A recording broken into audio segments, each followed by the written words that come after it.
Hello everybody and welcome to the Oakhouse Racing Arca Championship finale here from Charlotte Motor Speedway.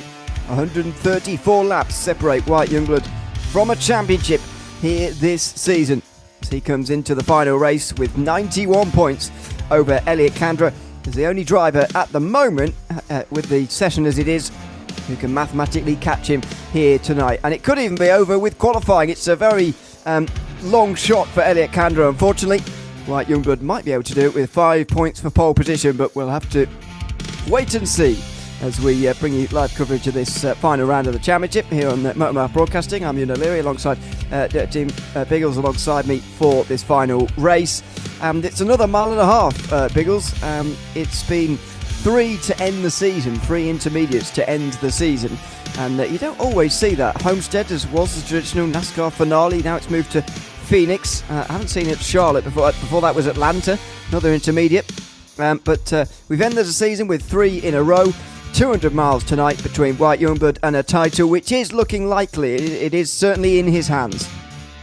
It's not guaranteed, is it? But essentially, as you said, you have to be finishing around 21st or something like that in order to be able to take home the trophy. But potentially, we'll have a look at those championship standings in a second as well, too. What's the battle for the rest of it? Well, I'd have to say it's not a great deal, isn't it, between Kandra? I don't think anybody will be able to touch Kandra really at the point. But what about that P3 position? That's one could certainly be spiced up between Chronister and McCook. Absolutely, that's the closest gap between any of the top 5 as things stand. But Kandra can lose second tonight. In fact, he can lose third if Chronister and McCook have much better day than he does. Wyatt Youngblood, as things stand, because the maximum score is 190 points from any rounds, he effectively just needs 100 points, and that would be, and that is 21st position. That would be enough as things stand. He's currently out there completing his second lap in qualifying, by the way, and so if he does manage to get those 5 points for pole position, he might even be able to put that out of reach already. Although not quite. Depends how many actually start the race, which we'll find out in a short while as well. But currently on the pole is Brian Easter, who's got a 29.5 to beat. Will Wyatt Youngblood be able to do any better than that? He will not. He only goes to 14th. In fact, that's the worst time of anybody so far, although Elliott Kandra hasn't got the pole either, and so those bonus points have passed him by as well here in this qualifying session, that's for sure. Still lots of drivers to come at the bottom of the screen. However, Wyatt Youngblood is going to be starting deep in the pack tonight. Oh, well, maybe a little last to first challenge from our, essentially, where we'd have to say that the champion here of the Oakhouse Racing Arca Championship. But so why not? If anybody could do it. Well, no, forget it. He's just gone top of the time. There he goes. I didn't realise that was his on our timing screen. That said it was his second lap, but that wasn't true. That was his second lap, but it counted his out lap as a time. Yeah, well, forget that. Wyatt Youngblood might well be on the pole with those 5 bonuses, unless we've got anybody coming in the last 5 minutes or so. There are 6 drivers down the bottom there who could reappear, but yeah, it's looking very unlikely even if Kandra doesn't take all the bonus points, which already he knows he won't. It's going to be very, very difficult. There's Judge Kerfidis going over the line into 9th position so far. Jackson Paul, Art Milne, Logan Gill, James Burns, Michael Kolb, Chris Darkwood have all not set their times. And we send our thanks as broadcasters to Logan Gill, because he's waited for everybody to complete their lap times. And just as we had nothing to watch, he's getting himself onto the circuit and giving us something to watch, that being his 2 laps, which will just begin now. Kerfidis will carry on and maybe complete his session as well. Let's see if this lap time counts or whether he's just practicing. I think it is the latter. So yeah, Gill will start a time now and give us something to watch as well. But yeah, it's looking more and more likely that Wyatt Youngblood has got this, and we knew that. But what about McCook and Chronister as far as their battle is concerned? Well, McCook is in 7th place. Don't see Chronister here for the moment, and he isn't as far as I can see. So yeah, we might well not get a fight for 3rd place either. We'll might have to just enjoy this race on its own for what it's worth. A couple of drivers with identical times, which is the reason why the timing towers are not exactly showing it one on top of the other, of course, because it's trying to figure it out. As Logan puts his first lap in there, it's 29.788. It's 29.5 is the target he needs that currently Wyatt Youngblood holds. Yeah, it's a big target, and unlikely that he's going to get there, but you never know. Through 3 and 4, Logan Gill will maybe get into the top 10 here. Only needs 25 thousandths rather of a second. Let's see if he can do it as he goes over the line. It will be a 9th place finish. Oh, yeah, and he, dear me. Oh, well, celebrates by smashing into the wall. Mate, they're not going to get that car ready for the time for the race. So that's it. You're out, Logan. This is a racing simulation. That car's done, and you're going to have to get that down to pit road, which is going to give you probably about 3 minutes for the pit crew to get that fixed. So let's see what will happen. To be fair to him, the session does often jump on, so an hour or so. But I don't know about this session. We do know it's going to be a night race, by the way, as you can already see in qualifying. It's a nighttime qualifying. The date is set to today's date, so it's not actually that late, but it is dark. So it will be a night race tonight. 134 laps, as I mentioned. 65% fuel will require a pit stop every 30 laps or so, which is quite a lot. It'd be more than last week, as far as I can remember. 4 tyre sets for everybody. That's 4 sets to go on to, as always. Fixed setups, as always, as well. 1 fast repair, as always, too. So everything is as normal for the Outcast Racing Arca Championship. And I think we should just reflect a little bit on the second half of the season that we've been here for and we've done together the last few rounds of the championship as well. A little bit of a shame we haven't had more of a championship fight to watch here in the finale. They're always exciting. Unfortunately, we're going to be denied one, really, because Wyatt Youngblood, well, not mathematically confirmed, is pretty much confirmed before we've even started tonight. It's been great racing all the way throughout, I've got to say, and for the most part, caution-free. We've seen green flag pit stops on almost every race that we've done here, and that's the sign of long green flag runs and good racing when you can get multiple green flag rounds of stops. It's, not every series gets that, and that is a sign of good close racing throughout the field. Oh, yeah, we're well aware of that. You probably are, Ewan, as well, too, both broadcasting and commentating other racing leagues, and some of them have just been an absolute caution fest sometimes, and you just sit there going, come on, guys, just get it together, please. I mean, already 15 cautions in like the first half an hour or something like that of a race gets draining on both the drivers, the audience out there, of course, and the admin crew with us commentators. There as well, it's interesting, of course, big thanks to our sponsors as well, too, that make this magic happen here for the Outcast Racing. So big shout out for them. All the descriptions in the Discord as well, too. And the YouTube channel. And if you want to join the Racing League as well, too, to sign up, become, what was going to say, an Outcast Race, an Okie, maybe? You want to become an Okie? I'm just trying to coin some new term for that, but yeah. That's a good idea, actually. I don't know what the an Oka, an Okie, yeah, something like that. Yeah. Anyway, it's a good idea. But of course, off for the Christmas break now. No racing next week, as you can see there. No new series starting until 2026. So they will be flying out the gates very quickly in 2026 with a new championship. So we're looking forward to that when it comes to the new year, because by the 4th of January, Outcast Racing will be back. Xfinity Series action from Atlanta on the 4th of January, and that's the start of a very long season actually compared to this one. We've got 14 rounds, I think, moving all the way to the end of April in the Xfinity Championship. So a long season. Very similar format to this championship, 200-mile races.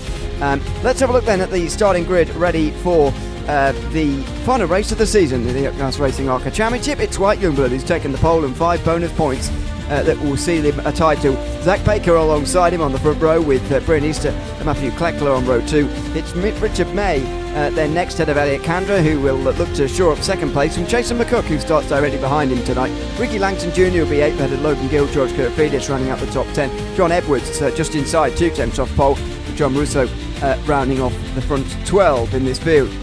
13th place has gone to Ryan Keeser with Jason Crockey alongside Carsten Kenny and Mike Stewart. Then on row 8 ahead of Wesley Beasley and Andrew Floyd. And the non-qualifiers, Chris Darkwood, Art Meehan, Michael Cole, James Burns and Jackson Pole at the end of that line.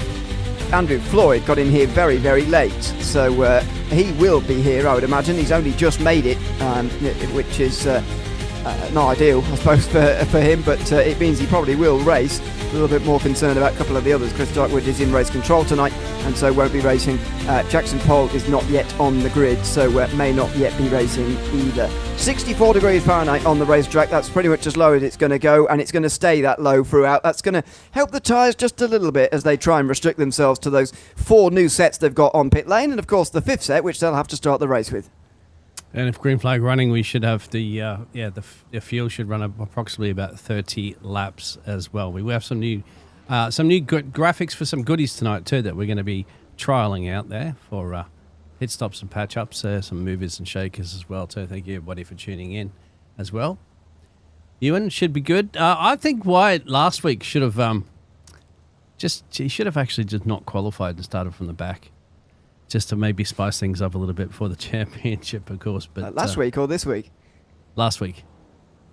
You didn't know he was going to win the title last week. No, well, but he had enough, I think, in the bag anyway. But you say that now, but let's not forget. That's true. Let's not forget about the standings going into the last round of the championship. It was what was the gap? 101 points.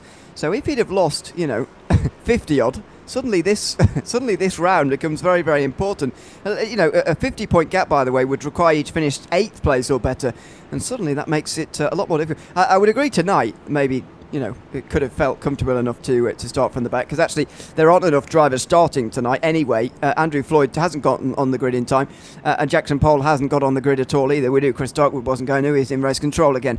But, there was definitely enough tonight for him to go in and start from the back, but doesn't want to. It's not everyone's cup of tea, to be fair.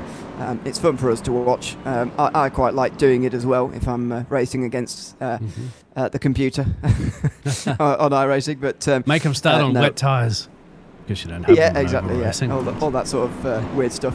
But no, I guess he wants to win again, and there's nothing wrong with that either. 134 laps tonight from Charlotte Motor Speedway as we end the Outcast Racing Arca Championship at the end of 2025.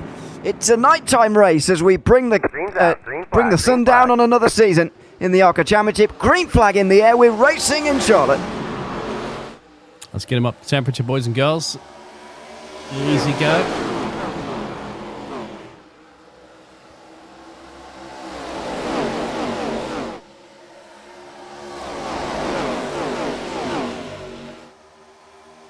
Down the back stretch for the first time, and White Youngblood leads the field. 3 wide in the mid-pack. Look at that, the 14 of Jason McCook, aggressive already, trying to chase Elliot Kandra there for 5th. And I'm not entirely sure how they've got away with that. Wow. Wow. Early days. They're racing like it's the last lap of the race. Look at that dirt leaning on each other at the moment here. Look at this, squeezing each other into the catch fence. This is fantastic racing, but we're still going. A little 3-wide action, of course, turning into 2-wide. Meanwhile, Wyatt's up the road there with Zach Baker and following P2. I mean, fair play. It's a testament to the skill of these drivers that we've gotten through these first 2 laps without a caution, because the way they've been racing each other has been outrageous, but they've got away with it. Logan Gill needs to still side by side, and Gill hits the wall on the way towards turn 1 this time. He goes up high, trying to search for it's not a wide racetrack, is it? It's, slightly, very smooth. It looks like most of the other mile and a halves with a quad oval, but it's very, very narrow here at Charlotte Motor Speedway when you suddenly get up to racing speed. But fair play to everybody for getting through that. That was very close. That was impressive as well too. Yeah, exactly. So let's see how everything's panning out currently at the moment for these drivers, as you can see. Well, movers and shakers as well too. A little loosey-goosey there for Logan in the number 1. What's happening further back here? We might have to go back up the front actually, because we do have Elliot Kandra on the move there, trying to get around the outside of the 77 there of Zach Baker. Yeah, he took 2 in 1, did Kandra, when there was a side-by-side battle in front. He was in the Napa car you saw going below and going 3 wide, looking for second place off the bottom of the racetrack. Being followed very closely by Richard May, who led quite a lot of laps last week at Kansas, if you remember. So far, leading all the laps is White Youngblood, and he is out front in front of Elliot Kandra, who, let's not forget, has won the last 2 races in a row. Kansas last week and the week before at where were we the week before? I can't even remember. But anyway, he won that race as well. He's on a bit of a bounce at the moment, and unfortunately that hasn't been enough to sort of undo the championship deficit he had at Texas, of course. So, but yes, it's still been a very, very good run for him, and to end the season with 3 in a row would be fantastic, and would put him in good shape going into the next season for sure as well. Absolutely screaming around this track so far. We've already got 6 laps underdone, make that 7 here at Charlotte. I love this track. I love it the way they've done that with the iRacing, with the new build essentially of it. Well, with the fence, a couple of drivers at the back there, but you can get away with that. You can, Ewan, sometimes, as long as you don't hit it too hard.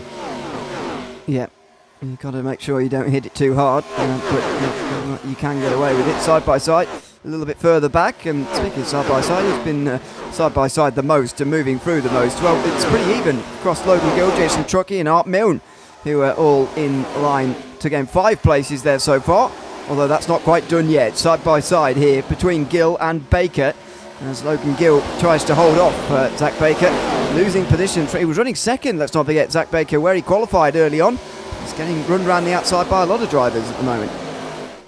We got some information out there in the chat saying Jackson Hole wanted to start the race, but it said iRacing kicked him out. He had no internet issues tonight, so we don't know what happened. That's unfortunate here for Jackson, who's one of the DNFs, unfortunately, before he can get that even going for the final race of the season too. That is unfortunate. Chris Darkwood we knew about, as I say, it was race control, but Andrew Floyd did actually get back out on the racetrack. I wonder whether he's been having some of the similar problems there, because he's running a lap down, just needs a caution. There's nobody else a lap down at the moment, so he needs a caution before anybody else gets lapped here, and he'll be straight back on the lead lap, straight back in the game. But at the moment, he is 1 lap down because he didn't start he was coming out the pit lane. You may have just caught a glimpse of him when we were coming across the start-finish line for the very first time. He was just making his way out onto the racetrack and fell in behind the rest of the group. So, as I say, just waiting for a caution for him as we focus continuing on the top 7 here. Still very close together. Top 7 covered by 1.1 seconds. White Youngblood still leading the way through 10 laps now tonight already. Logan up a couple places already. You can see started in P9, up 5 places, currently running in P4. White leading this race. You'd have to say comfortably at the moment. We'll see whether or not Kendra can mount a little bit more of an attack soon. We do remember going back to that race information we're talking about at the start of the show here. Estimated about 30 laps. The fuel capacity is restricted at 65%. We have 4 tyre sets across the wall. They can throw out these cars. Remember, they don't have to take all 4 tyres. They can take 2, a left side or a right side, depending on what they want to choose. They can decide that for themselves when they end up needing a pit stop here. Expecting fuel to be about 30 laps, but remember there we go for the lead. We'll park that for the moment. Elliot Kandra gets to the inside. He's like the outside so far, but White Youngblood wasn't going to give it to him. Inside for Kandra, and will this start a whole run of drivers coming through on the current points leader, White Youngblood? We've seen this before in the past, haven't we? We've seen Youngblood just go out the front there, take the lead, run for so many laps, and then start dropping back through the field a little bit there. Maybe just shoot through those tyres a little bit too much too soon. Not quite sure. Whatever he's done all season long, of course, has worked with himself winning a championship. But at the moment, just holding in the P2. As you see Gill and May behind him. Oh no, he's gone too fast. I wondered, he had that line absolutely down there. You mentioned earlier you can get away with hitting the wall, but not if you hit it really hard. And that was pretty hard for Logan Gill. I wonder whether he's going to be in trouble now, because he seemed to have that line absolutely nailed just off the button. But it turned out he was just going too fast. Here comes Richard May, though. The trouble hasn't stopped here for White Youngblood, whether it's Logan Gill right in behind him or Richard May. Oh, he tries to come down, and he's going to get turned into the fence. No, he holds on again. Unbelievable from car 30. He holds on, but White Youngblood's going to go to the back of the group. This is getting spicy and dicey at the front end, so fasten your seatbelts. Put your seat in the upright position, because, wow, we've taken off all right. And how are we going to be landing this one? That's me. That was quite something.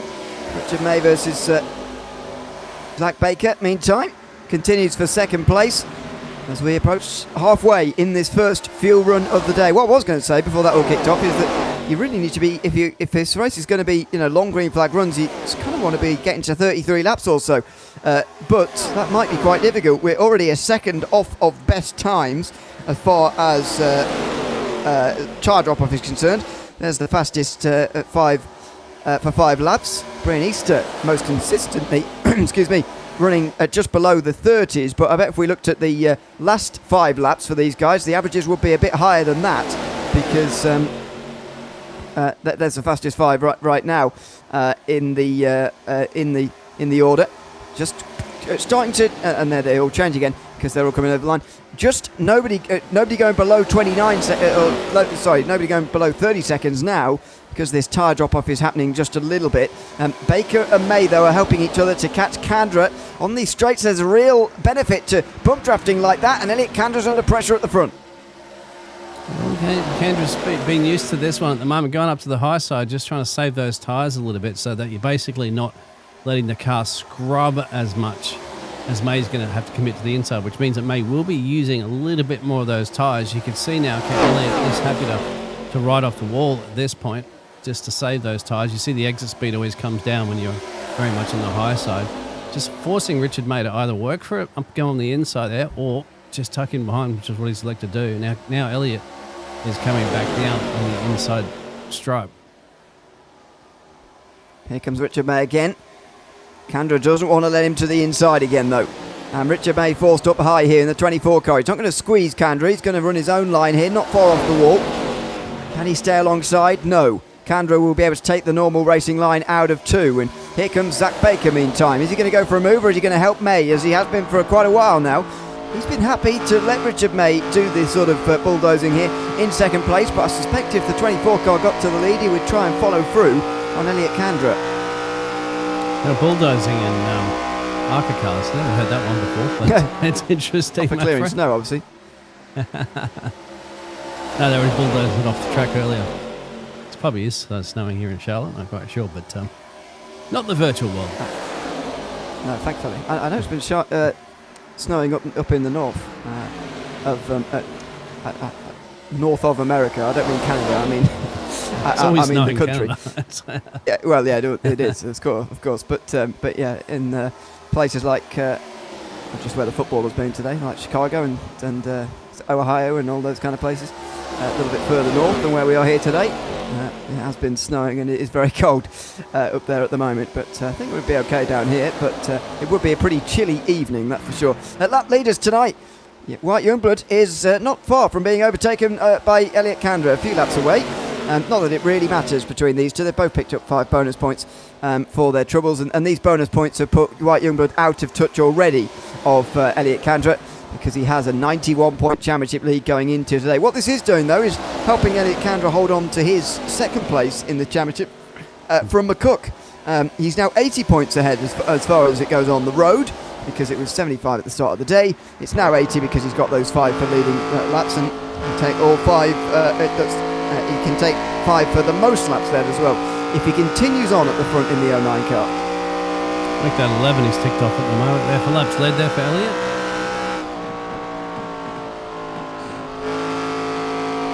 Little lift. As sometimes I like to call it chicken footing. But that's okay. You're going to need to do a bit of chicken footing when those tyres start to wear down. And the fuel load starts to burn out as well too, Ewan, because 23 of now 134 with 112 remaining, but of course probably, you'll say, 7 or so laps from now we're going to start seeing come down in a green flag, perhaps our first green flag pit stop. I know that some of those drivers, I think you said Floyd is going to be sitting there waiting to see if he can get himself hopefully a caution so he can get back into this one.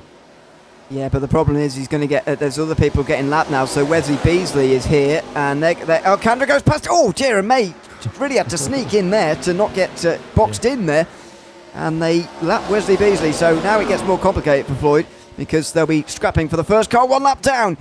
May trying to shut off Baker. Elliot Kandra with a bit of breathing space, perhaps for the first time since he took the race lead, because the 2 behind, Richard May and Zach Baker, are fighting hard for second place. want to be on the horn too. A bit of communication going now, especially if you're doing wheel-to-wheel racing and say if you got to head down a pit road. We've seen, haven't we, a few incidents before in the past. And we've seen many near misses. But I don't know. It's quite interesting. Some of the drivers are in the chat as well too, so I'll actually communicate on the horn and let them know that you're going to be heading down into pit road. So be careful. I'm going to be backing off on the accelerator and lifting and coasting. How tricky is this pit lane entrance here too? Here at Charlotte, Ewan? Yeah, pretty difficult, to be honest. We'll see whether some drivers have elected to do for the last couple of weeks, whether they'll actually go onto the apron into turn 3. Because look at that, that's one of the more difficult ones in the world. Not quite like Darlington or whatever, but or a place like Dover or Bristol or one of the short tracks. But it is pretty difficult by 1.5 mile standards, and I wonder whether some are going to dip below now, sort of where the chicane is on the road course. Whether they might just run around the bottom there. It is slower, but it is safer as well, especially when you're in a group like this. As you say, got to communicate with those around you in the session, because, for example, if Candra wants to go into pit lane right now, Richard May needs to know that so he doesn't run him over. Yeah, exactly. A bit of lap traffic up the road there too. That'll be the 19th place. So that's Mike, actually Stewart, who's looked like he might have come up and hit the fence a little bit. Now he's going to have to go up, down to the bottom or stay up high. He realises he's going to get out of the way. Whoa! Well, he's trying to stick to the inside apron as much as possible. The only problem is everybody's coming at a rapid pace and he's just trying to recover, head down a pit road, actually. Almost. Hello. The difference is this pit lane compared to the others. Look how early the line is. There it is, by the way, the cones. But not only the cones. I think were we talking about this last week? The cones. Yes, we did, actually. It's not a cone here; it's a wall. So that's a bit more of a problem, and you're going to have to work hard to get yourself in there. And if you can't, then you're going to have to go around again because you don't want to damage your car with a head-on collision with that barrier. Are any of these leaders going to go early? No, they will get to lap 30 at least. As I say, I think they need to be getting to at least lap 33, especially considering the green flag nature at the beginning of this race. Yeah, that'll be interesting. You can kind of feel that Elliott just really wanting to hug that top side at the moment, just trying to conserve those tyres a little bit more. As for fuel, a little bit more difficult when you're at the front. You can't get that nice little toe slipstream where you're going to be a little bit more gingered on the throttle. You can lift a little bit earlier and you can accelerate a little bit later if you're getting that slipstream. Problem is, of course, that something like Elliott Candra, he can't really afford to do that. No, not particularly. As Candra still continues to lead them around. Mike Stewart, Wesley Bees, and Andrew Floyd, the only ones a lap down until now, until James Burns is put a lap down as well. Hello. There is Braden Easter behind us. The front four running together. It's really been whittled down here. The likes of Logan Gill, George Kurfidis, White Youngblood have all been paced out of this group, really, by these four leaders who are not only showing themselves to have very good speed, but they're a lot quicker than the rest of the field as well. So look at the 5 fastest last laps. So there you go. Starting to get the mid-30s. It's about a third of a second probably slower than last time we looked. I didn't make a note of the lap we looked last time, but there's continuing drop-off happening here. But it's notable, isn't it, that all 4 of the top 4 are the top 4 as far as the fastest 5 last time around. There's a reason why they are the front 4 currently, I think, and we're seeing it there. So McCook's in now. So this is the first this pit stops that we're starting to see, as to be expected. Where's Youngblood, you probably will ask? Well, he's dropped all the way back to P7, but he's all lonely on the track there, as you can see there, Ewan. So nobody kind of around. Almost people sing that song like all by myself, don't wanna be. But he'll be joined pretty soon in the party, and he'll be electing whether or not he's going to change up his strategy a little bit. In fact, it looks like he's going in right now. Yeah. Oh, good idea. Whoa! 0-0 of Carson Kenny. Yeah. Coming in hot, very hot. Cole in the background as well. Michael Cole comes in. So I was about to say, Jason McCup coming in for 4 tyres as is sensible here at this stage. That's absolutely going to kick off a load of stops here. And I wonder whether one of the first 4 are going to come in. And here comes Kandra. Kandra's coming in. May's the only one carrying on. Kandra's in. So's Baker and Easter. They're all in after 34 laps here tonight. That's pretty much exactly 1/4 distance from Charlotte tonight. We've done 50 miles, and so it's sensible to come in. Let's hope nobody's speeding down pit lane. That was very close for whoever that was at the back of the train there. Didn't quite see what the number was on it. Was that no. Zach Baker? Perhaps no. Somebody that No, that could have been a speeding. Not seeing anything at the moment coming up from race control, deeming that. But here we go. Finally, Richard's going to come down, my friend. We'll leave another 4 more cars out on the track yet to come down the pit road. Yep, so. Will anybody carry on again? Because everybody in behind is coming in, and everybody will come in now. So Elliot Kandra leaves first, then Zach Baker. Where has Brian Easter gone? He's lost a lot. Well, no, he's not that much time. Sorry, he's only over a second lost there. So that can easily happen when you are making your way out. But there's Elliot Kandra. Look at the lead he's got. 2.5 seconds. Much cleaner onto and off of pit lane. Logan Gill is back in the game here as he exits pit lane. He's caught up to Brian Easter anyway. Where will Richard May be? Because if he's not anywhere near Elliot Kandra, which at the moment looks like it might be the case, then Kandra is going to be completely on his own out front here. Now watch this through turn 1 and 2. Where's Kandra in the blue and yellow? There he is. He's already up to speed. He is going to be leading this race by some seconds. Wow. Yeah, we'll try and get a little bit of information about those pit stops. I believe that it should have just been just sort of skill onto and off, to be honest.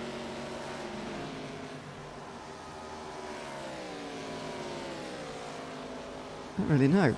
I mean, I don't know if you can have a look back at his pit lap and see his entry, but I didn't see it be particularly spectacular compared to the others that were in that group. They all followed each other in, apart from Richard May. But he's gained Easter, who was in the group. In fact, the front 4 are still the front 4. But the time gap, 4.2 seconds covering the top 4, where it's basically nothing beforehand.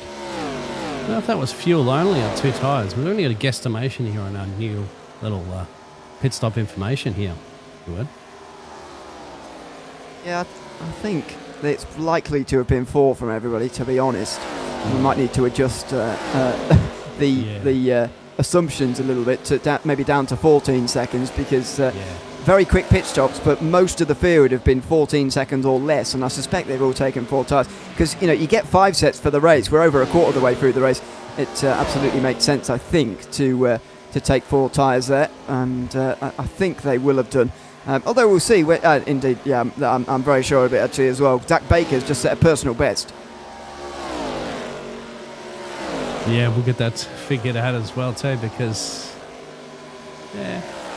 well, they took on average of about 14 seconds, almost 15 seconds to be precise. Some drivers a little quicker, so that should have been about 4 tyres. Maybe somebody in the chat can inform us and let us know on that one if they did catch there, or they're spotting a driver out there, so we can get all these new little goodies perfectly calculated.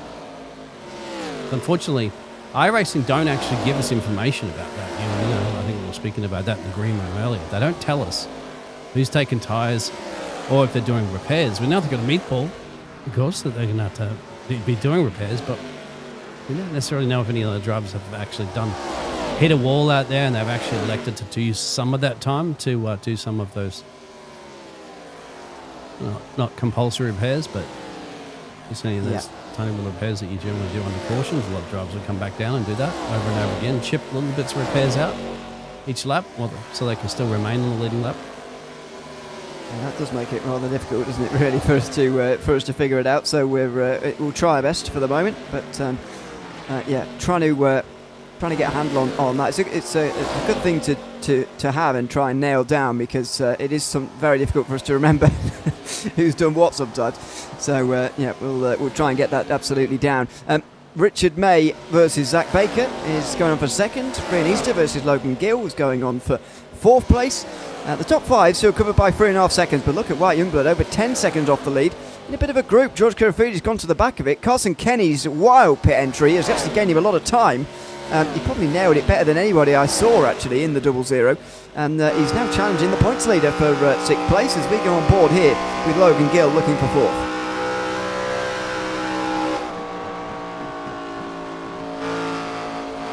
We're working on it at the moment.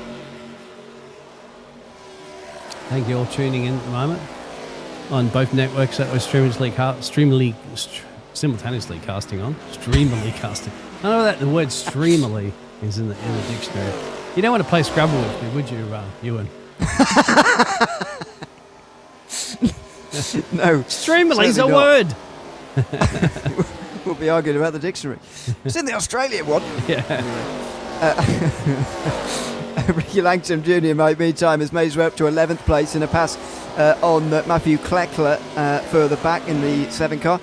Big thanks, by the way, to as he's side by side at the moment. Big thanks to Matthew Kleckler through the second half of the season that we've done. Especially, we should thank all the admins equally, of course, because they've all done a great job of getting us up to speed halfway through the season. But especially to Kleckler, because he gives us the information, the all-important race facts that you see. And we tell you about always before these Arca Championship races, like the fuel distance for all these guys, just over 30 laps tonight, as we know, the tyre sets and faster pairs and all that kind of very important stuff that we need to know before the start of the day. So, yeah, big thanks to him. He's currently got, as has been talking, his 11th place back again. The biggest movers on the bottom right hand side of the screen. Art Milne up to 9th place, didn't qualify, started 20th. And has done a very good job with a bad hand there to move into the top 10. Yeah. Art, the only man from, well, he's the man from up the right up the north, of course, of North America. Everybody in this league, well, at the moment, everybody on the track is from the United States of America. He's from Canada, which is in North America as well too. That's right, everybody from the United States. There are Americas. And there's a northern part and there's a southern part, and they're up the very northern part. Oh, you can count Alaska as being pretty up north, but Canada goes a lot higher than that. I won't get into geo-guessing here at the moment. I've been to them. I've been to Canada. I've been to the United States. Oh, have you? No, yeah. Nice, yeah. I've been everywhere, man. Yeah, well, that is true. I have noticed that over the years. I've been working with you. It's very difficult game of geoguessr for me. We can't say for sure, of course, that he's the most northerly driver in the field, because, of course, you can be in Canada and indeed south of some people in the US. That's true. So there you go. You got me on that one. If he's in that little, I don't know what you call that, about where Toronto is, that little... Vancouver? No, that little bit there, whatever you call it. Anyway. Down where the Lake Erie or something like that, isn't it? Or is it? Yes, all down the lakes and all that kind of thing. Yeah, there you go. But anyway, we're getting too caught up in Canadian geography. Somebody could be in Anchorage, right? And that's true. That's true. I'd be surprised. I mean, that's the most baffling place in the whole world to me. Part of America, but you're nowhere near it. Let's not go into that. Meantime, the race lead is close again, less than half a second apart. Elliot Kandra and Richard May out front. This is a big group further back, though. These guys are about to get lapped, so Elliot Kandra won't be pleased to see this, but Jason Trocchi, John Russo and Ryan Keys are all fighting for 15th place, and he's going to have to lap them all, which is a bit of a problem for the race leader in a few moments' time. Yeah, they're coming down the backstretch at the moment, the race leaders. These drivers are into turn 3, heading into turn 4. We'll see it in a minute on the static cam. There they are. So there's Richard May and Kandra. And this is his battle pack up the road there. Now, they don't have to just move over. It's not road courses, so you get a little blue flag and says get out the way. They're going to have to find their way past these cars, of course, and these drivers at the moment don't want to be giving up too much time to the leaders going past.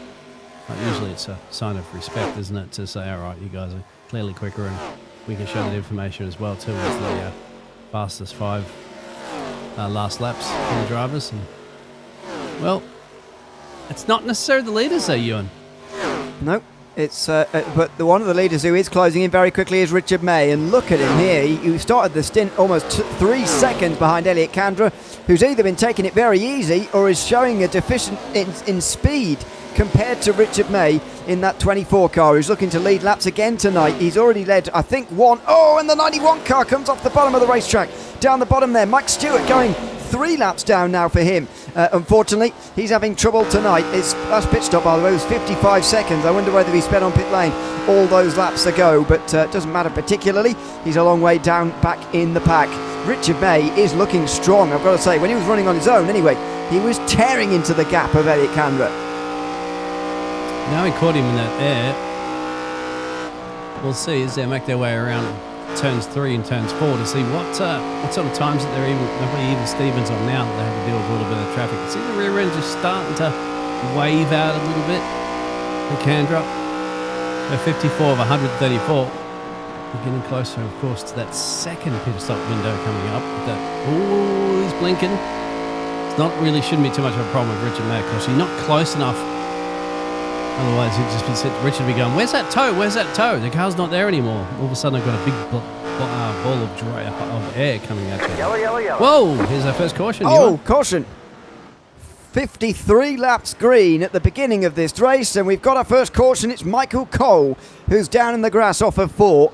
He's going to go a lap down as well, but I think the free pass will be given to Andrew Floyd in the end anyway. So fair play to Floyd for... he's been in the wall hard. Look at this. That's massive damage for Michael Cole there. Absolutely massive. Oh, yeah. I think he's going off the wall earlier, actually. Here it is. Let's find out. Oh, no. Slow car. Oh, collides with him. And that's a hard hit there for Cole. Very hard hit. That has to be Mike Stewart, doesn't it? Who we saw going slowly earlier as well. Yeah. Completely caught him off guard. Yeah. Well, let's having a look. We'll have a quick look because the leaders are all about to come back to pit lane, by the way. But yeah, he's just running his line. Unfortunately, Mike Stewart just comes straight into him there. I thought he might look. It must have looked like he must have thought he was clear, didn't he? And so he got back up on the high side, but he was not clear. Maybe he needs to talk to his spotter about that, isn't it? Now, this is going to be obviously a gimme pit stop. These drivers were elected to they were going to come down anyway, and well, basically within 10 laps or so, Ewan. So you got to take the opportunity for a cheap pit stop. Everybody is in, apart from Andrew Floyd, who stays out trying to get a lap back, and that's probably sensible on his part to try and do that. But who's going to take 4 tyres here? Who's going to take less? No tyres being taken by Kandra or May. That surprises me. Kandra, only just gets out in front. That's pretty close there. But I saw Brian Easter at least up on the right side. I think Zach Baker's taking all 4. White Youngblood only took fuel. So did Kirafidis and Kenny, I'm pretty sure. 4 tyres taken by Zach Baker. Same for Brian Easter as well. Same for everybody else, in fact, I'm pretty sure. Taking at least 4 tyres here. Logan Gill's having a very long stop. I think he sped, which is a bit of a silly mistake to make. An own goal, and that's going to drop him to the back. So hopefully our graphics actually pretty good now at the moment. So that, as you can see, correct. Zach Baker, did take tyres. Everybody behind them essentially in P6 took tyres. But just those top 5 just elected to do a quick splash and dash. Are they expecting another... Well, I'm expecting another pit stop very soon, but they seem to be confident enough of these tyres, Ewan. I'm surprised, I must admit. I'm surprised. Yes, they'd only done 20 laps on them, but, you can split this race into fifths, effectively, and that would be 27 laps per tyre. That's exactly where we were at that stage, at the end of lap 54. That's exactly 27 laps for 2 sets of tyres. Now, uneven, yes, but I think that absolutely works. Now, if there was another caution very quick, in 10 laps or so we double that to see everybody else, I really feel these are the outliers, and it's easy to say, well, Kandra and May were running 1 and 2, so surely they must be on the right strategy, or at least be going with the consensus strategy. But I think the race leaders in this one have actually gone for the alternate strategy, which is unusual. It'll be interesting to see how they're going to go on this one. I'm looking forward to it. I hope everybody else is. That's our first caution, believe it or not, Ewan, of the race. Yeah. So we managed to knock out essentially 54 laps under green flag conditions, which is what we've been seeing since we've been joining the Oakhouse Racing Arca Championship. Yeah, it's been very good for green flag racing this series. Excellent. It has been. Certainly these 1.5 miles where I think you really do need a round of green flags pit stops, at least one, to make it feel like a proper race. and see whether we can get another 50-odd laps in. I doubt it personally. I mean, the start of this race was absolutely wild. And it's a testament to all 20 of these drivers who are in here tonight, 21 drivers as it is now, who kept themselves out of the wall, out of each other, and got a nice green flag start to this race. We'll see whether we can get that on the first restart of the night as well, as Elliot Kandra, who continues to lead laps here tonight, brings them to the restart zone again, and we are ready to go here from Charlotte. 57 laps complete, just short of half distance. Green flag in the air on our first restart of the night. Oh, look at that wheel-to-wheel racing we had at the start of the race, isn't it? Somehow we avoided a caution. We had three wide action. We had them leaning off each other, trading paints, dooring. Let's see how it's going to pan out again. This is the first time they've been all bunched up since the start of the race. And here comes Richard May, trying to take the race lead as well. He's shown himself to be pretty quick so far. And White Youngblood, who's pretty good on a short run, is looking to come through as well. But watch out for those four tyre takers in the background. Oh, we get away with it again. But how long for? Wow, they'll survive to the line at least. Kandra and May continue to fight, but Zach Baker leads the field of those who are on four new tyres coming through. That's exactly what we talked about before. How's that going to pan out for the rest of the field here? Zach Baker's the one that's on a little bit of a move. Now he can go down the inside apron and just trust that car to be able to stick. The other drivers are going to have to take it easy. We should have fuel temperature back up in the tyres now that we've had a couple of laps under ourselves under the green flag. Side by side over the start finish line once again here, but Baker's not seeing the big differences in tyre I was expecting actually. We saw, was it last week or the week before, Texas, maybe both, Texas and Kansas, where it was a real big difference towards the end, but that's not maybe happening to the same degree this time. It is certainly an advantage though, and Baker heads down the inside of the points leader, the White Youngblood, for third, and he'll get that as well. Baker doing a much better job than any of the other four tyre takers of getting through this field. Yeah, a little bit difference. Like last week, yeah, exactly. We expected them to have a little bit more grip per se under that one, but they didn't. But tonight we'll see how it pans out, of course. But there it is. You can see the four tyres cruise. Remember that top six was only one of them. That was Zach Baker. Now we have three drivers in that top six that took tyres on that last pit stop. And the White Youngblood is the one who is sort of making the last stand, if you like. They're in third or fourth position, rather. Still side by side. This is and in the wall in the background. That's Kleckler, I think. Matthew Kleckler trying to find some space. It was in the 7 car, just dropping back, and that's not ideal at all. He'll drop in behind a couple of these guys. This is incredible racing in the midfield and further on back. It really is. White Youngblood under pressure though. He's going to be passed by John Edwards now, who we haven't spoken about so much tonight, but he's now up into fourth place. Youngblood trying to dive inside him again and retake that place. Brian Easter is lurking in there as well. What a restart this is. This is just brilliant racing tonight. Oh, that's going to show you those tyres a little bit off the cliff there, isn't it, there for Elliot Kandra, because look at that. Zach Baker will take, thank you very much, I'll take that. Look at the speed that John's going to have over the corner too. Fresh tyres are starting to work out at the moment for this top six with 2 of them, if not 3 of them, all working up. Richard May's going to have to hold on here. Elliot Kandra still managed to get to keep John Edwards at bay here. These top 2, remember, fuel only in the last pit stop back in lap 55. John Edwards is finding a bit of space on the outside here that Zach Baker was previously unable to find, but they're sort of fighting amongst themselves here, the 4 tyre takers, and now Edwards is going to be boxed in with Kandra on his left and May in front of him. He's not going to be able to get anywhere here, so that could be a problem again. As in the background, it just doesn't stop, does it? It's just extraordinary. Further on in the background, how they haven't crashed yet. It's amazing. Oh, Edwards gets into May. He can't quite get past him. As there's 70 laps to go here from Charlotte, it's hotting up at the front of the field. He can maybe thinking about I reckon he's going to be switching around here. If he can get the power off the exit. No, he didn't quite get the power off the exit. We're talking about Edwards there. Oh, in the wall. Oh, no. In the fence hard. Baker. Yellow.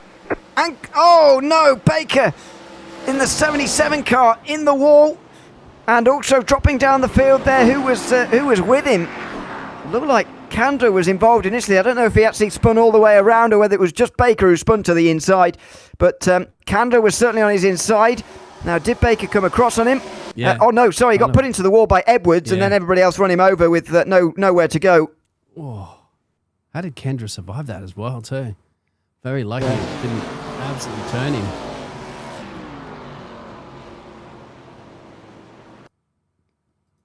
Very lucky. Brian Easter was next in line as well, if that were to turn into a pilot. But yeah, he's just looking on the outside here, and maybe there wasn't really a gap there. Edwards certainly didn't think he was alongside. And then the 77 was a passenger. Again, Brian Easter does a very good job. Elliot Kandra, as you say, does a good job as well. And that's limited to a one-car incident, which is a relief. And I remember Zach Baker had to use a set of tyres as well, too, on that. Yeah. So, but they do have 4 across the fence. We've only had 2 pit stops now, and most of the drivers in that first round of pit stops, well, actually all of the drivers in the first round of pit stop essentially took those tyres. So 1 set gone, 3 sets remaining. Some of those drivers now took their second set. We should see some pit stops. We will see some pit stops for these drivers back here. Actually, we're not seeing pit stops for these front runners, Ewan. That is very interesting. No. Yeah, I'm not surprised. I mean, these guys who didn't take tyres first time around have sort of made their bed now, although George Kurfidis doesn't think so. I suppose he lost more places than the others, so he's back in the pack and he might as well come in and change 4. As also joining him in, Logan Gill coming in again, maybe just to top off on fuel. Wait and see. Ryan Keyser, Andrew Floyd just tops off on fuel.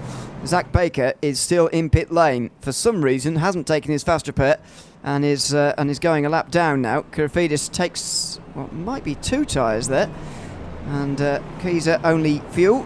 Logan Gill maybe repairing some damage. There you can see the differences. As I say, the likes of May, Youngblood, Kandra and Kenny, for me, have made their bed, and so they've sort of got to stay out until their fuel runs out, really, and take 4 tyres. But I would still question the previous call. They can't go back now, but why did they make that call there to stay out and not take tyres when you know, you get effectively a set of tyres for every 27 laps. They'd already done 2 sets of 27. They could have got rid of these tyres under the first caution of the day, but they chose not to. Yeah, exactly. Very interesting. It's the decisions of some of the drivers at the moment, but well, they're the ones that are in the cars, Ewan, so we're just up here in the geometry box. It's true. See Andrew Floyd there as well. No fuel taken this time around, although worth remembering that he took tyres more recently than some of the others around him, as Ricky Langton Jr.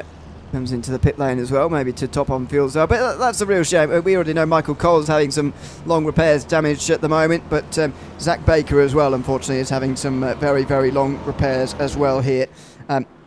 Down in 18th place, he's about to be 20th, and unfortunately he's about to be, well, he's already 2 laps down, he's going to be more, and again, a little bit unusual why he has decided to not take his fast repair. Can't quite understand.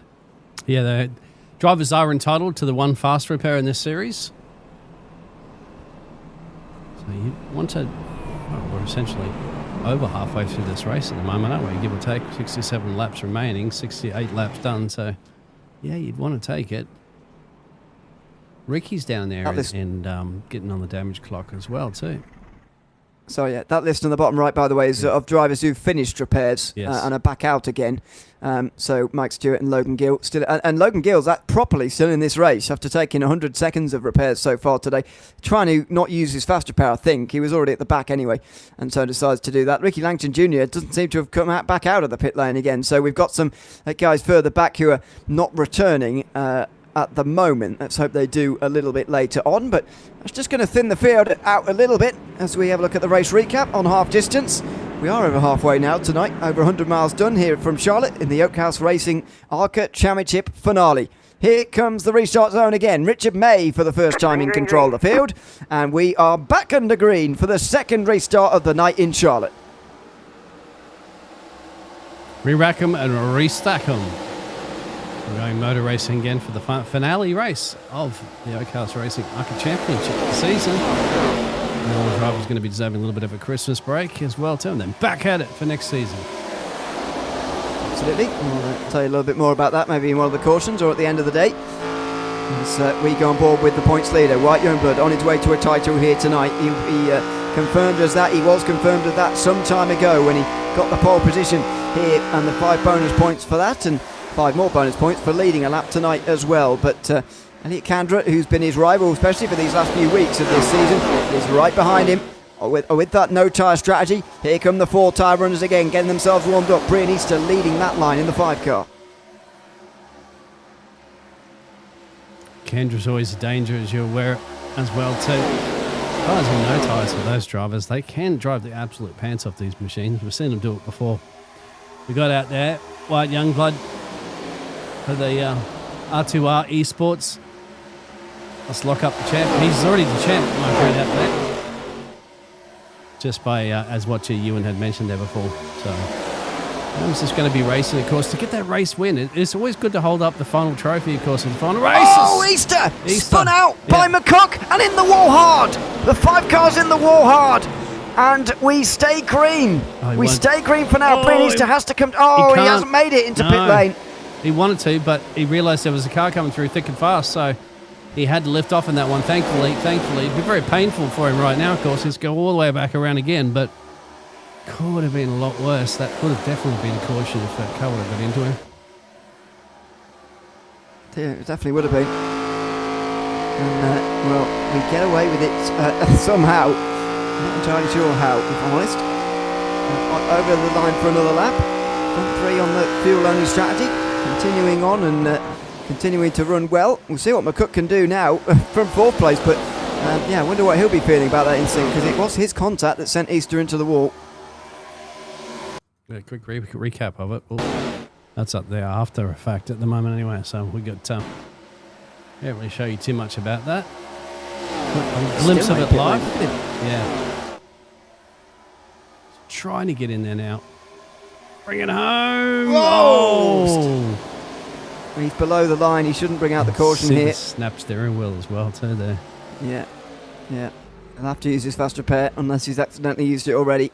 Otherwise, that will be the end of his day with 60 laps to go. It'll be 2 laps down anyway, so it's going to be a real battle for him to get back into contention. Those 3 drivers, by the way, still having long repairs. Langton, Baker and Cole all seem to be out of this race early, which is a big shame. We'll see about Brian Easter in a moment, who will surely take 4 tyres anyway, just for the fun of it.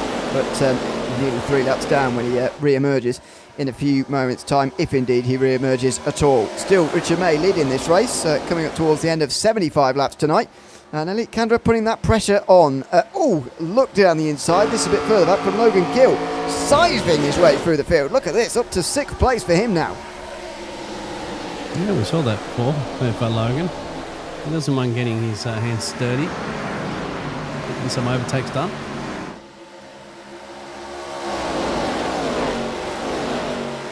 Art's up 15. I think he's on newer tyres than the rest, but there's the positions gained from the start of the day. Art Milne next up, with Logan Gill behind. I think he's going to win the day. It's the biggest moving forward, to be honest. Art Milne, unless something very bad happens to him. Chesson McCook going to be overtaken by the 15.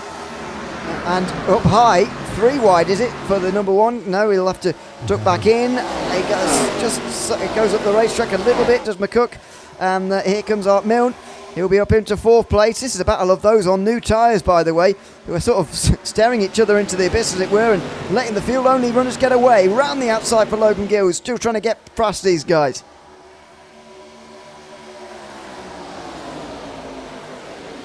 Yeah, we can't. Those other drivers are still in there at the moment, so it didn't use the fast repair. Yeah, unless they accidentally did earlier. Yeah, that's quite a possibility, isn't it? But, either that or they forget to press it too. There's a little button, and there's not something you have to notify your engineer to say, hey, I want a fast repair. Sometimes drivers completely forget about that. Well, sometimes, maybe that spin heading down the pit road, they're focusing so much on not speeding in pit lane, although it was quite damaged, that they forget to hit the fast repair button. Yeah, it's baffling, really. But they may well have decided before they even saw the amount of repairs that were required that they were going to end their day there and then. But either way, there's the run through. Logan Gill, last time he was in the pit lane, was taking repairs. Should say that he took tyres as well, but you can probably guess that. Youngblood, down the inside of Elliot Kandra for second now on lap 79. Logan Gill's looking faster than anybody by some distance here. He's looking for a way past, and he will be past Youngblood here for third. Now we work on Elliot Kandra, and I can't see a way that Logan Gill is not leading this race in a few laps' time. Yeah, they added an extra supercharger or something like that on the car. They slapped an extra turbo, put another turbo or something in there for Logan. And says thank you very much for those repairs. That's a modified upgrade. Just make sure you chuck it out of the window before you head down to pit road for scrutineering. Yeah. Otherwise you'll be in trouble. Here chuck it comes out to the Logan audience. Gill. You'll never find it off a fan after that. Yeah, there you go. Outside for Gill on Kandra, and he's going to get that pretty easily here as long as he pushes Richard May, which he will do, and give himself some space there on the left-hand side. Will he duck then underneath as a result? No, he won't. He'll have to just continue on here, still on the outside, running slightly high through 3 and 4. And he will just give that little bit of room there. He'll get the run onto the front straight here and try and attack Richard May now. Inside or outside? He's preferred the outside so far tonight. And here he goes through turns 1 and 2. Logan Gill trying to lead this race, I believe, for the first time tonight on the outside line. He'll have his nose in front down the back straight. He's going to maintain that. And will they tuck in behind for the 24? Applying some attack. He gets down in front of him. That's exactly what he needed. Shut the door. Chop the nose off the rest of them, as you mentioned. He now joins that a little exclusive club of the lap leaders. There you go, he gets one on his board. Absolutely. Elliot Kandra going to be difficult to catch there as far as the 5 bonuses are concerned for the most laps led tonight, but Logan Gill is added to the lap leaders here at the moment, and all the lap leaders are in the front 4 as it turns out right now. I'm not sure what's happened on this restart, by the way, compared to the previous one, but certainly the guys who didn't take tyres during that first caution look like they're able to put up much more of a defence over those who did take tyres than they were first time round. Yeah, just wondering if the weather conditions changed a little bit as well too, just to kind of verify how the track is evolving. Well, it's still 70 Fahrenheit, 21, give or take, partly cloudy. I wouldn't want to be there in humidity at the moment, mate. 95%. Well, feels like I'd be back in Panama in the tropics. I would not. Humid's my least favourite weather after wind. Yeah, just imagine inside that car. It's already hot enough as this. You'd be absolutely. Yeah, you'd drop about bloody, I don't know, 7 or 8 pounds of weight just in sweating it out. Yeah, it would be a pretty sweaty day, that's for sure. As we have less than 50 to go, the relief will be soon for these drivers as they get to the end of this race. Just go Felix getting past Jason McCook, who's actually going backwards here at the moment in the field. Oh, maybe coming into pit lane because the leaders are. Oh, and in the wall! Is that in the wall there for the 24, Richard May, who's led a lot of this race now? Over 20 laps tonight. He's going to drop a long way back as after he hits the wall, getting down pit lane. Well, there it is. We were talking about that pit lane entrance being a little tricky, wasn't it, tonight? It's caught a couple of victims. So these are those drivers that took the fuel only, majority of them. Now they're going to take fuel and tyres. You got to set of tyres up your sleeve. You want to do a 48 lap dash to the end of the race. Yeah. Is it going to be enough? But you can't go a whole full 48 laps, can you? On a tank? No, that needs to stop again. Logan Gill, if he stretches this out a long way, might be able to do just one more stop to the end if he really wants to. We'll see what he decides to do, but I think he should, because we've seen a green flag run of 54 laps tonight, we've got less than that remaining. We know that this field can do it, especially when we're settled. I think we are settled into a green flag run now. But let's see what these leaders decide to do. Very interesting here. If these guys can fuel save, they might be able to make one less stop than the guys who all just came in. Very true. And we've got Zach out there that's tuned in to the chat there. Thank you very much, Zach. And he's just explained that he got dumped by the 54. He was given the while. Didn't have a fast repair left because he had 2 minutes of optional repairs in that green flag run. So his day is done. Thanks for informing us. Sorry about that, of course, Zach, but thank you very much for chiming in and informing us. So pit lane reporter, a.k.a. driver. 54 car, by the way, being John Edwards on the back straight, as we saw. given an end of line, so he came in pit lane as we saw. Oh no, he didn't come in pit lane. Sorry, I was. You might have heard me in the background, sort of exclaiming a little bit while you were talking about something else. I wondered why they were going 3 wide in the background. That was John Edwards trying to get people to go past him because he was supposed to be at the back of the field. So slightly one of those awkward moments as he was being shuffled back. But anyway, that was all sorted nicely, and Edwards is back running again in 7th place. But shame to see that for Zach Baker on the last round of the season here in the Oakhouse Racing Arca Championship this time round. As far as positions being changed tonight, it's looking unlikely with Elliot Candle running okay. Jason McCook running on the same strategy as him. Very unlikely that's going to change. Even less likely that White Youngblood is going to lose those 91 points of a championship lead as things stand. He's currently just 1 position behind Candra. If it were to end right now, the gap would be 87 points in favour of White Youngblood by the end of the season, as Candra has gained points in the last 3 weeks in a row, but has given himself too much to do. Yeah, a little bit of an uphill challenge that, unfortunately, the hill's you just run out of hill at the end of the day, and that's what's happened. We've run out of rounds. But we have more rounds. And really quickly, while we have a little bit of a break in it, because there's 2 closest battles at the moment between Floyd and Kleckler, and then there's Edwards behind here. But there's our new schedule, my friend, for the new season. Yeah. So things that are the same are the fact that we've got 200-mile races, 65% fuel cap and 4 sets of tyres to go on to. Changes, no fast repair next season, and 4 extra rounds as well compared to this, starting on the 4th of January in Atlanta and finishing in Darlington on the 5th of April. Don't believe there are any weeks off in between, so there is a 1 week off between Dover and Homestead. I think there's a typo below that. There's not 2 races on the 1st of March, unless we're doing a double header or something. But just the 1 week off through, so 15 weeks, 14 rounds. An Xfinity Series. I've got to say, I think Arca Racing probably my favourite at the moment in iRacing, but second would definitely be Xfinity Racing. Yeah. And looking forward to getting underway very soon after the new year and everything. First Sunday, actually, in 2026, and we'll already be racing. And what's important as well, too, it's a 3K I rating minimum. As you notice that in those cars.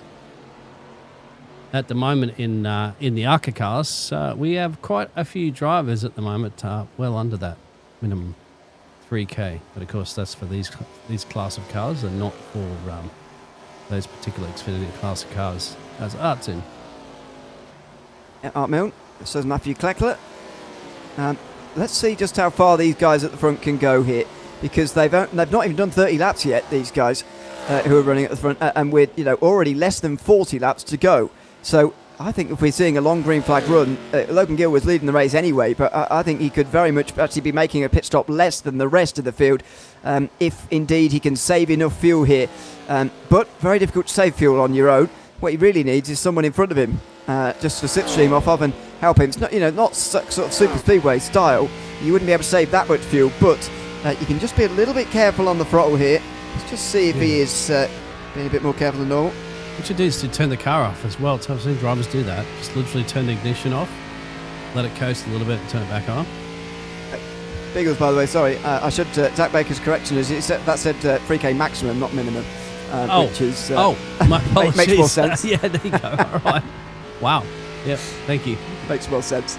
But there you go. A lot of people's ears would have perked up there. Think 3K max at minimum. I can't compete. But no, you can. It's a maximum. Anyway, yeah. Oh, damn it, I can't the problem compete. is, yeah. My 7K already. Oh yeah. The problem is, just to go back to that shutting the car off thing. Charlotte these days is so fast. You're not really off throttle very much. And that makes it very, very difficult to fuel save actually in the turns. What you're more likely to do, I think, is fuel save down the end of the straights, in behind somebody else. But Logan Gill hasn't been in behind anybody else since he took the race lead quite a few laps ago now. Yeah, as you can see, out at the moment all by himself. You'd want it. It's also a nice little battle here brewing between 9th and 10th place at the moment. You'd think for Wyatt, Youngblood, isn't it? He really would want to win the race so that you could win, obviously wrap up. He's already got the championship, but you always want to actually win the last race of the season anyway to say, hey, I'm the number one car of the season, I'm the number one car in this race, but he's got a bit of an uphill battle, doesn't he? He did the right thing at the start of the race, put it on pole, but I haven't seen anything too wrong with his racing this evening, isn't it? Just, is he saving his best for last? Well, we'll have to wait and see here. I personally don't think anybody's got a chance other than, at the moment, Logan Gill, George Kurofidis or Andy Floyd, to be honest, as far as winning this race is concerned. That's the last pit information for everybody. Kurofidis just taking 66 on lap 66, 33 laps ago. Fuel only, topping off for Andrew Floyd and Ryan Keyser.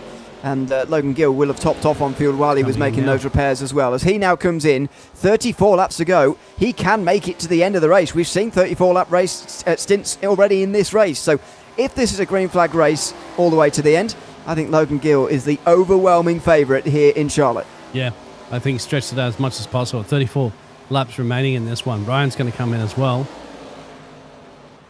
Do any other drivers respond with this, do you feel, Ewan? Do you go in a little bit earlier than what you would expect to go in, just to see if you can do anything about it, or just go as deep as you can? Just depends on those lap times that you manage to be able to consistently do as well, too, as now we have a new race leader at the moment. Yeah, George Kurofidis carries on. We'll have to come in, but as you're aware. Yeah, I think they probably will try and go as far as they can, but, you know, they're going to be very much, the hands are going to be tied by the fuel they've already got on board and the amount of laps they've already done. As Floyd comes to a stop here. Currently fifth in the standings, by the way. Looks like he's going to finish fifth as well with the run that he's having in that 11 car tonight. As we go back to Logan Gill. He's not going to retake the race lead. Elliot Kandra is going to be retaking the race lead in front of White Youngblood. And then it's going to be John Russo, who's magically got himself into third.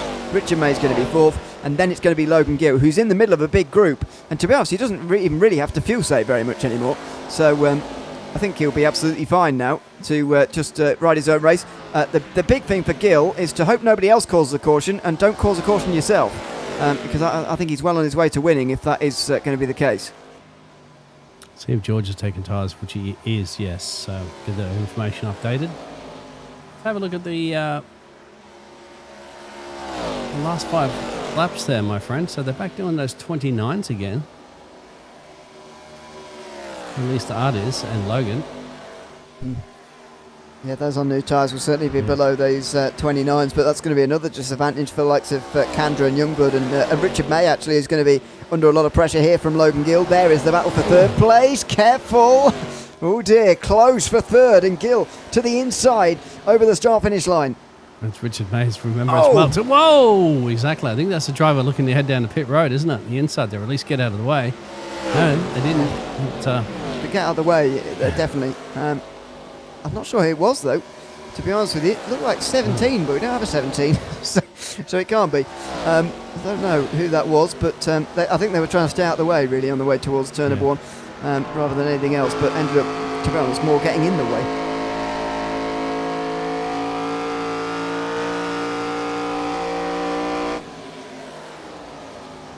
So, Kandra, Youngblood, and Logan that's taken his pit stop on lap 100 a little bit further down the road from these drivers. So what can they do to respond? Keeping on those lap times as well too. I'd imagine Gill's going to be reeling them in just a little bit, but it's going to be a long time until he gets there. There's the fastest 5 lap times last few moments there. Going to the top there with that previous one is Logan Gill with a 29.7.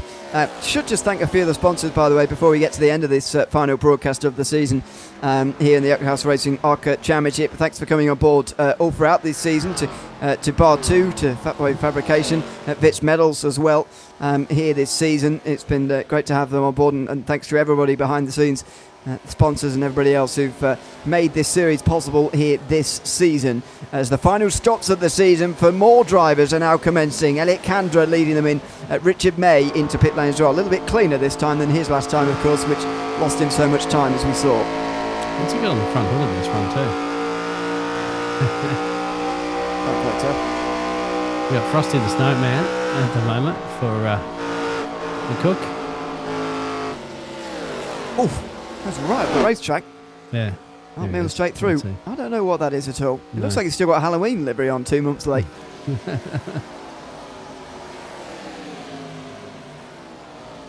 This is definitely a nice little battle. And the pictures pouring here. That's for 5th, 6th, and 7th. Wow. I'd say 4th as well too. Art just up the road there. So when are we going to see the rest come in? There's We're one. seeing Chase come in. Yeah. I think in totality, these guys can get to about 10 laps to go. But as you say, you wouldn't want to do that really, unless you want to take a splash and dash. Art Milne was one of the latest on that sort of strategy to come in. But I don't think he can do 40 laps, even if he fuel saves loads. So White Youngblood's just out there leading laps at the moment as well. You can see him out there for 24 laps at the end of this one. Took 4 tyres last time round, green flag stops. But yeah, might well be in very, very soon here, because Kandra has already been in and will be getting laps, so has Richard May. They'll be getting laps quicker than he's managing at the moment, and so he's got to be a little bit concerned about that as Logan Gill homes into view in the background. Yeah, it's going to be on top of him in no time, isn't he? Have a look at those lap times between them as well.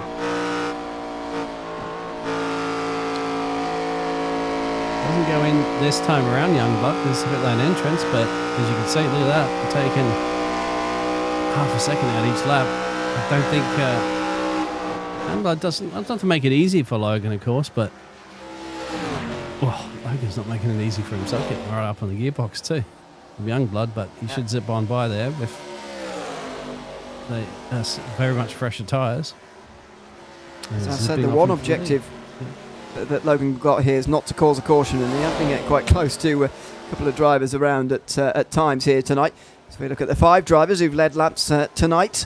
Elliot Kandra will lead the most, though, you'd imagine, and that's very close to being confirmed, in fact. So the bonus points will be equal, 10 each from White Youngblood and Elliot Kandra, but again, that will not matter tonight, because Elliot Kandra needed to get all 15 bonus points, with White Youngblood getting none of them and finishing in 22nd or worse, which has turned out to be impossible tonight, because we didn't see starts for the likes of Jackson Pole further down the field. Although he wanted to start, iRacing wouldn't let him by the looks of things. So White Youngblood is your champion this season. He's known that for some time. He's down pit lane now, though, for one final time this season. You'll see these cars zipping on by right now for the big battle for P2. I wouldn't say a big battle for P1, is that? He was all up the road there by 7 seconds, almost 8 seconds up the road. He's certainly got the pace that he's been shown. But check this gaggle of cars out. This is kind of like getting close to that little possible extra third caution here this evening, isn't it?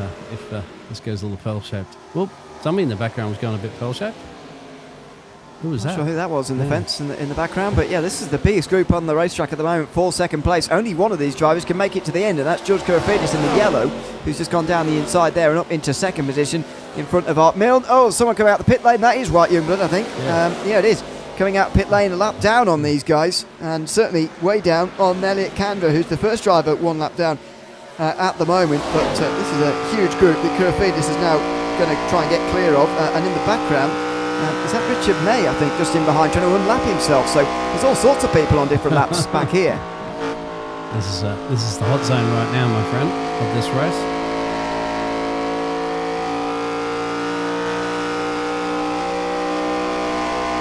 Kurafidis, looking back from him at Richard May, who's on even newer tyres than he is, but they're on 2 of the newer sets in the field. Jason Trockey coming into pit lane, still waiting for Art Milne, Kleckler, Kenny and John Edwards to come in to complete the season. Of those on the lead lap, at least we've got a couple of stragglers who have still yet to come in, but Carson Kenny's got to be close. Looking at that driver information there, he's gone over 30 laps now in the 00, hanging on to the back of this group. I think Kleckler just had to lift off a little bit there, didn't he, at this point? Because of that traffic up there. Didn't want to get caught on the high side. Well, actually, it was Art he was following, but he's getting a bit of a kerfuffling happening at the moment. As Logan Gill's still got that 7.8 second gap that he's been maintaining some time now, with 18 laps to go. There's not too much that the rest of these drivers are going to be able to do. George here in that P2 position to clear all this traffic and gain a second a lap over Logan Gill. don't think that's going to be That's too what's close. inspiring at the moment, isn't it? Yeah. It's a big gap. Oh! Oh, Goodness, that was close. Oh. And, oh, wow, coming through quickly. The 10 car and White Youngblood. Who was that on the lap car there? All over the place. Not entirely sure, but goodness me. Elliot Kandra, meantime, first driver 1 lap down, still in 8th place, but running very fast laps. Look at that. His last 5 laps were incredibly, an incredible amount quicker than anybody else. Yeah, Richard May very, very sharp behind that.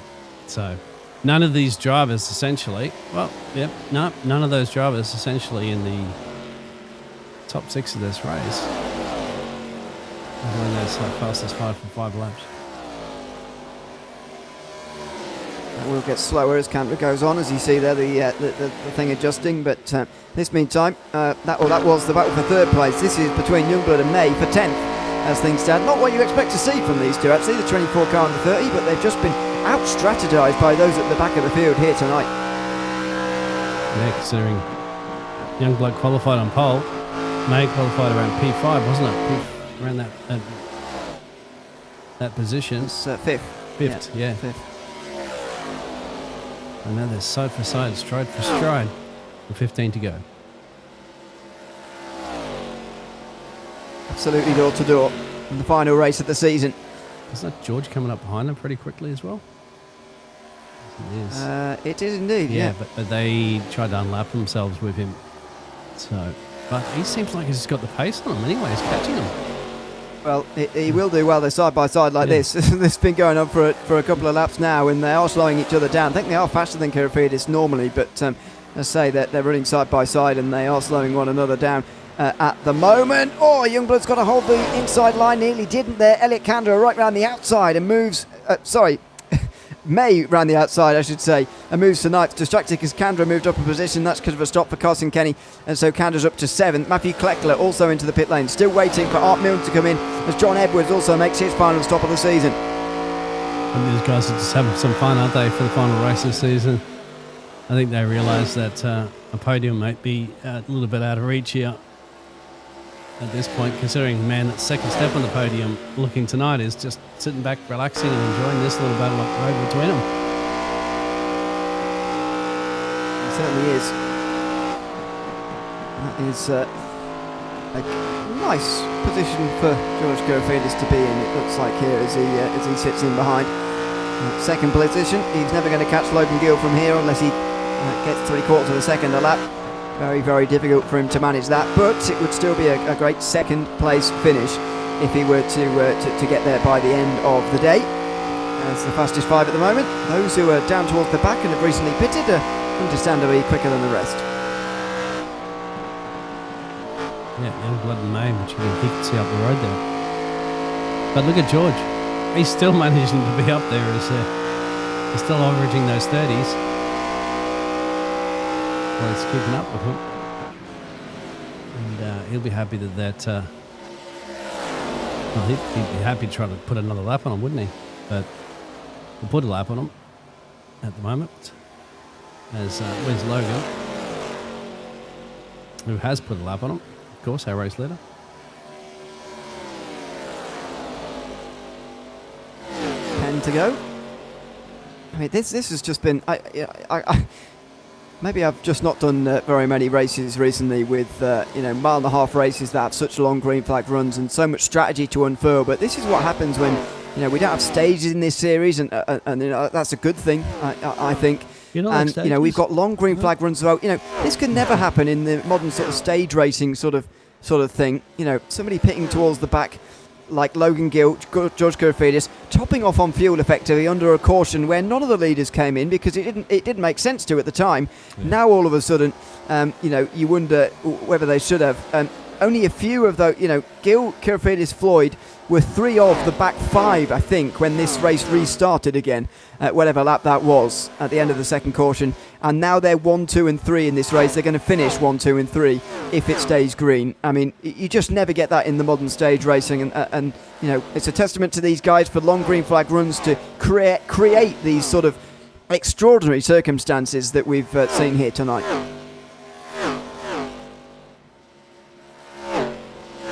Andrew Floyd taking the biggest gains away from Art.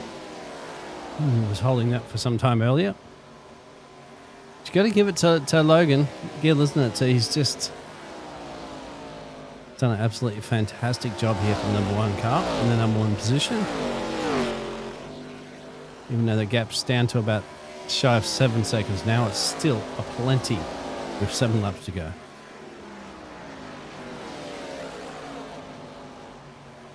That's the end of the season near in the Oakhouse Racing Arca Championship. A brilliant season it's been. White Youngblood looks like he's going to be the champion. Elliot Kandra outscoring him in at least the last 3 rounds, giving himself just too much to do. Tonight he's gained another 5 points, and he will end the season still 86 behind, which just shows you what a gap it was. There's Kandra actually running just in front of Logan Gill at the moment in the race, but there are the current standings. 86 points is going to go down at the end. As I say, Kandra just going to be frustrated, I think, that he left himself too much to do with three rounds still to go on mile and a half that he's clearly very good at.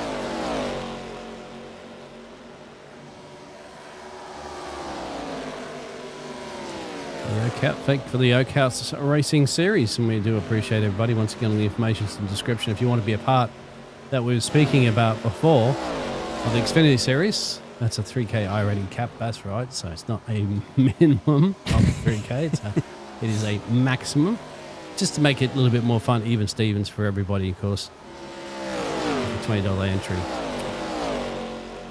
No fast repair button, Ewan, so that'll we'll make it a little bit more interesting come next season here.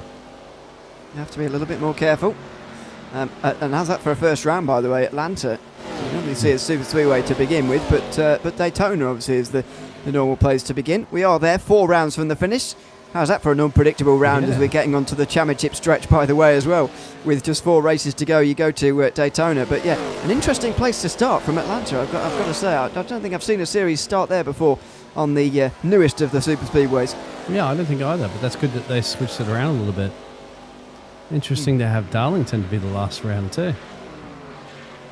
Yep. Yeah, so, true. Well, it's not completely flip. We'll see. Look at this, a little last-minute dash. You'd have to say here between Kenny and Cook, Truckee. It's all going for and 2 drivers who are not on their lap. Oh dear, block from Kenny. There's 3 drivers fighting over 1 place in the top 10 in the final 2 laps of the season. Jason Truckee around the outside through 3 and 4 looks to have it, and he has. Great move with 2 laps to go. Just in behind them, Logan Gill is going to come through to take the white flag. Yep. So we're talking about Logan here before. Now has led 41 of these laps, gets the white flag shown. Yep, and it's going to be a famous victory for Logan Gill tonight. He ran well to Kansas last week as well, but that was a very different race. Only 2 cautions tonight.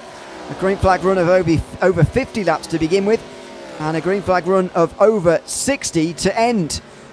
It's been a strategy kind of day, but Logan Gill has prevailed throughout it. In fact, 3 drivers who restarted at the back are going to finish 1, 2 and 3. Logan Gill wins the final race of the season in Charlotte. Brilliant drive.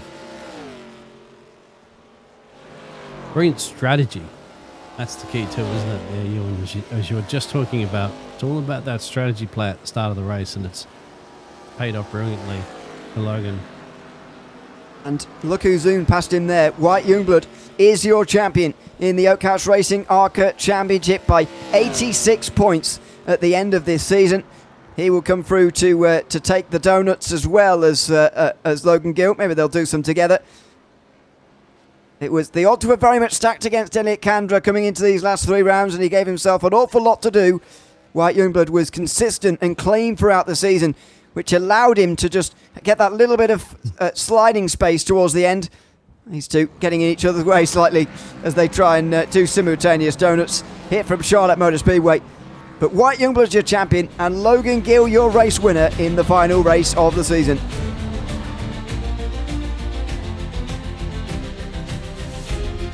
Let's have a look at the race results at the end here. Logan Gill winning by 6.9 seconds in the end ahead of George Kurfidis, with Andrew Floyd at the back. As I mentioned, those front 3 started the final run here, the final restart as it turned out to be, right at the back.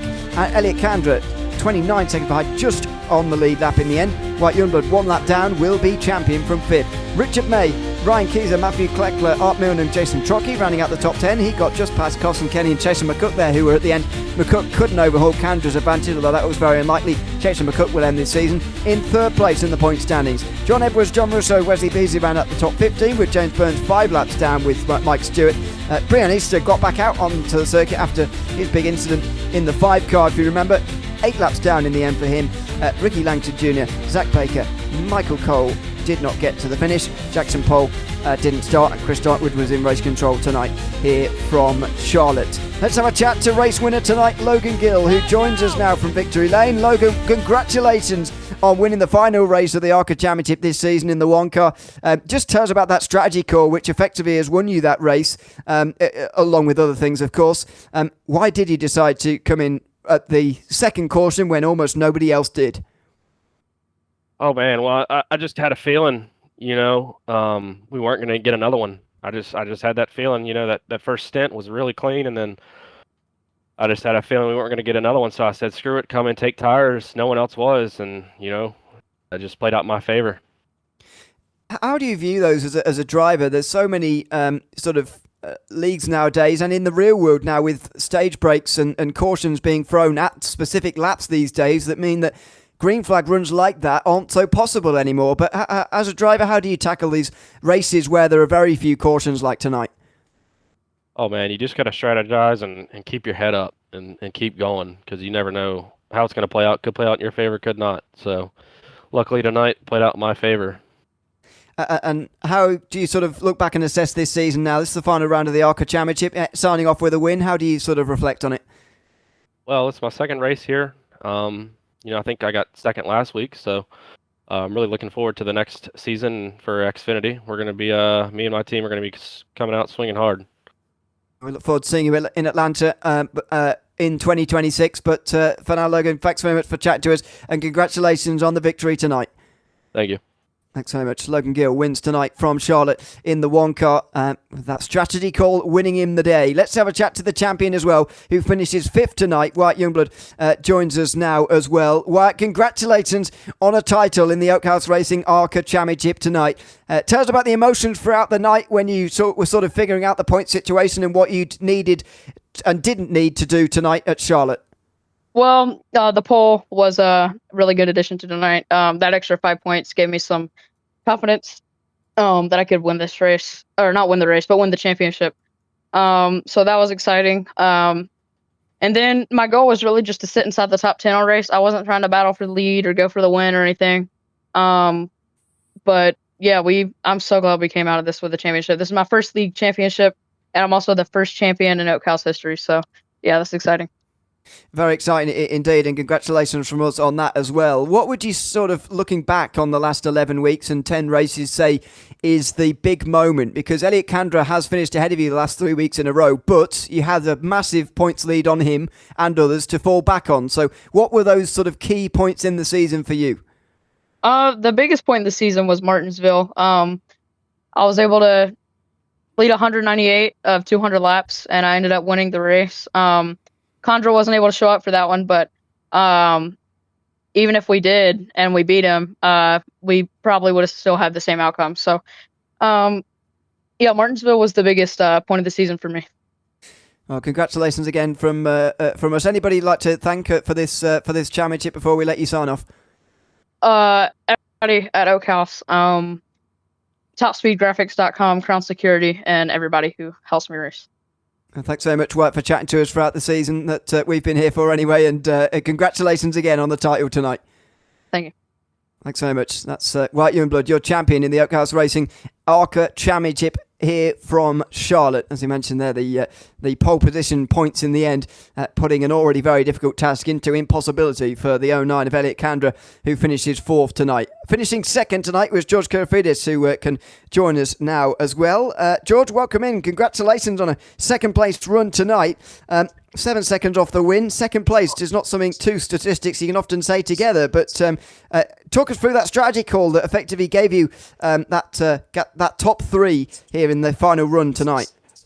Well, I knew that I wasn't going to be quick at all when it came to, keeping up with Condra and May and Youngblood up front. So I knew that right then and there, I was like, you know what, if I can flip around the strategy, try something. It's the last race of the year. I'm not really racing for anything. I'm not in the championship picture. So I'm going to try something out, see if we could use it, in the future. And it worked out. It worked out well. How has the season been for you generally? This is a high point to end on, but just reflect a little bit on the 10 races we've had here in the Arca Championship this season. I mean, from when I debuted at Watkins Glen, I knew that I was going to be competitive enough to try to win a race. We didn't get it done today. That was our best chance, but I know that, that Talladega race where I finished third, this race where I finished second, I know that, next season in trucks or Xfinity, I know I could probably lock one down. Oh, I look forward to seeing you trying to get one in either of those championships next season. But George, thanks for chatting to us at the end tonight from Charlotte, and congrats on a second place run tonight. Thank you. Thanks very much. That is George Kurofidis, second place tonight in front of Andrew Floyd, who finishes in third position. Andrew, welcome in. Good to have you with us. Third place for you tonight after not even taking the start with the rest of the field. How much were you expecting this one? Yeah. No, I came into this late, obviously.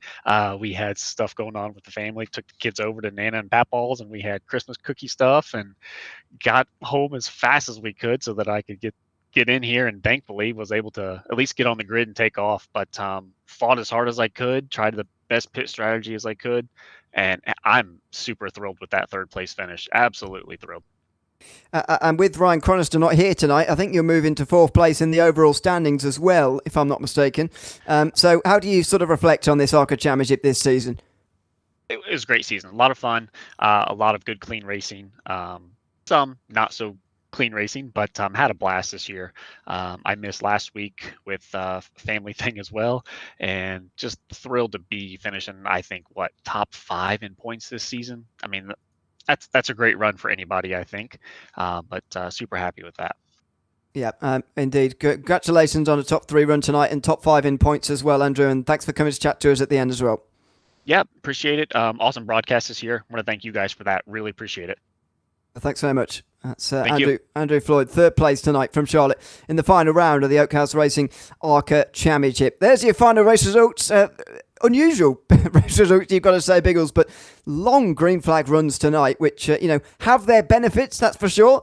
And in the end, it's the tactical nous of Logan Gill, George Kurofidis and Andrew Floyd, who we all just chatted to there, who effectively managed to get themselves a 1-2-3. Logan Gill with the win tonight, but that sets us up beautifully for next season, I think, for Logan Gill especially, who was already sort of talking about next season and what he might be able to achieve, and that's very exciting. But yeah, what a great race, and a race that is going out of fashion a little bit in NASCAR circles, sadly. We saw it tonight, long green flag runs, and we've seen how entertaining they can be when they play out. Certainly has been. It was some great racing, as you mentioned, some good green flag racing along the cron, and gave us a chance once again to see how the strategies were going to call out, and it paid out perfectly for that number 1 car there of Logan and get himself the race win, and of course a big congratulations, no doubt, to our series champion there of Wyatt Youngblood, who just goes to show can drive, and he was very, very obviously proud of one of those races earlier where he led almost every single lap of the race. Let's see what he can do for next season, Ewan. Absolutely. A couple of weeks off now as the Arca Championship draws to a close, but in 3 weeks' time, the Outcast Racing Xfinity Series will kick off on Sunday night from Atlanta Motor Speedway.